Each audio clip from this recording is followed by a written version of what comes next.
आपण sanitary napkin विषय शुणी जहाँकि व्यवहार हवा पर फोपड़ा जाए किंतु एमिति भी सैनिटरी नैपकिन अच्छी पैड्स अच्छी जहाँ को पुनः व्यवहार करा जाई परिबो एवं एभली एक सैनिटरी नैपकिन जहाँकि कदली बाहुंगारू तैयारी होईची एवं तार व्यवहार पई ओडिशा रे आज जेतेबेले ई नैपकिन विषय सूचना दौले आम सहित अछंती भारतर पैड वुमेन कहती अंजू बिस्ट तांकु आमे तांको सहित आलोचना करिबा ये सैनिटरी नैपकिन जहाँ कि कदली बाहुंगारू तैयारी ये केमिति एवं ये केमिति पुनः व्यवहार करा जाई परिबो से विषय आलोचना करिया।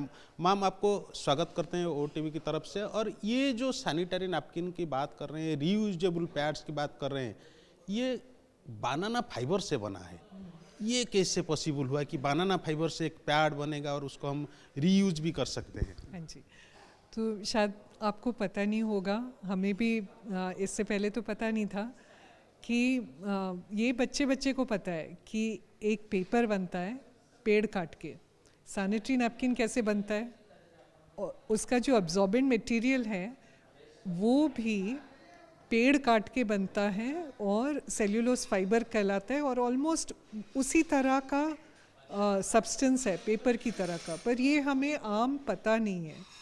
तो बनाना फाइबर जब हमने रिसर्च करना हमने शुरू किया तो ये था हमारा ऑब्जेक्टिव कि हमें सैनिटरी नैपकिन्स तो और लोगों तक पहुंचाने हैं, पर पेड़ काटने पड़े और ज़्यादा पेड़ काटने पड़े और ज़्यादा सैनिटरी नैपकिन्स बनाने के लिए, तो ये चीज़ हम नहीं चाहते थे।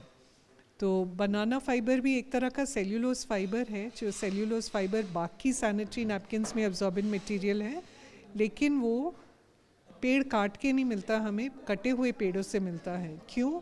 क्योंकि केले का पेड़ केवल एक बार ही फल देता है, उसके बाद उसे काट दिया जाता है।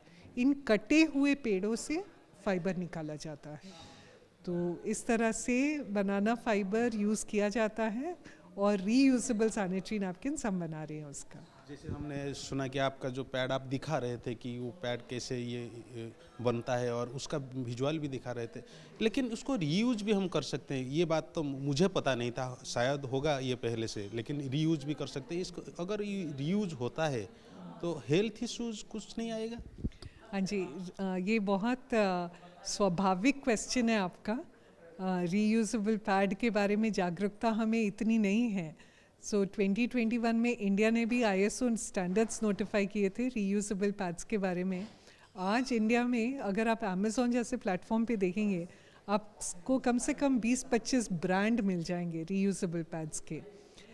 रीयूजेबल पैड्स नॉट ओनली वो हाइजीनिक होते हैं हमारे लिए, वो डिस्पोजेबल सैनिटरी नैपकिन से कहीं ज़्यादा बेहतर हैं क्योंकि वो सेफ़ हैं हमारे लिए।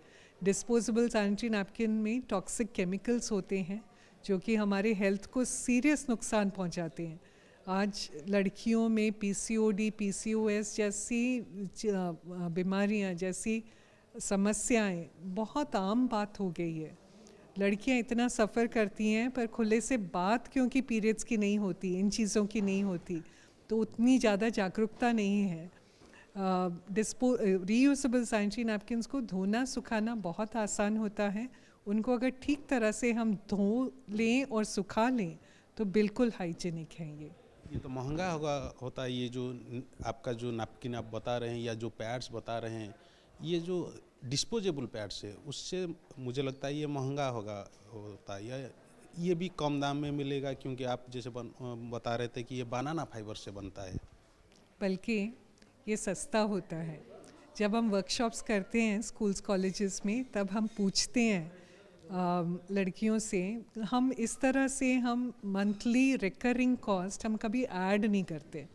समझिए आप 100 रुपये हर महीने आप सैनिटरी नैपकिन्स भी आप स्पेंड कर रहे हैं। शहरों में 100 रुपये स्पेंड करना आम बात है।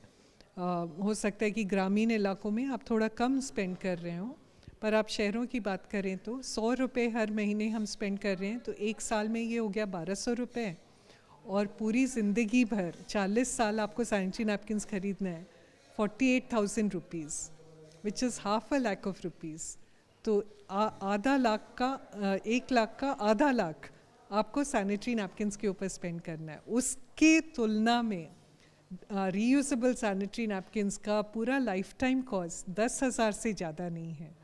तो ये तो बल्कि सस्ता हुआ और इसलिए लोग लेते भी हैं, क्योंकि वन टाइम कॉस्ट आपने अगर 350 रुपए का सेट लिया तो वो आपका चलेगा 3 साल तक आपका चल जाएगा। किस ब्रांड के नाम से जो आप मार्केट को अभी इसको छोड़ा है, या उड़ीसा में कब तक ये उपलब्ध हो जाएगा? हाँ जी, तो सौख्यम है हमारे ब्रांड का नाम। ये एक संस्कृत शब्द है जिसका मतलब है हैप्पीनेस एंड वेलबींग। और उड़ीसा में कब उपलब्ध हो जाएगा? उड़ीसा में उपलब्ध है, क्योंकि ऑनलाइन लोग शॉप करते हैं, पर ऑनलाइन हमारे पास ऑर्डर्स आते होंगे भुवनेश्वर से, कटक से, बाकी शहरों से। अम्मा बहुत कोशिश करती हैं, ये अम्मा की पहल है सौख्यम। तो अम्मा ने हमें गाइड किया हुआ है कि इसे रूरल एरियाज़ में, ग्रामीण क्षेत्रों में उपलब्ध कराया जाए, वहीं बनाया जाए, वहीं उपलब्ध कराया जाए। उड़ीसा में भी ये बनेगा? बिल्कुल बनेगा, उड़ीसा में बनेगा। अंगुल JSS, अमृता JSS के साथ हम टाई अप करके वहाँ पे बनाना शुरू करेंगे। उससे पहले हम 4-5 डिस्ट्रिक्ट्स में महिलाओं को ट्रेन करेंगे ताकि वो जागरूकता इसके बारे में फैला सके और वो इसको बेच भी सके उनके खुद के इनकम जनरेशन के लिए। तो ये इनकम भी देगा और सस्ता भी पड़ेगा। बिल्कुल बिल्कुल। जमती आपण माने शुणुले अंजू बेस्ट जे कि पैड वुमेन ऑफ इंडिया कह जाए, से जो सूचना दौले जे बानाना फाइबर रु तैयारी ये पैड्स निश्चित भाव में सस्ता पड़ो, ता सहित आप अधिक दिन व्यवहार करें। भुवनेश्वर कैमरा पर्सन सरोज कपिलेन्द्र प्रधान, OTV।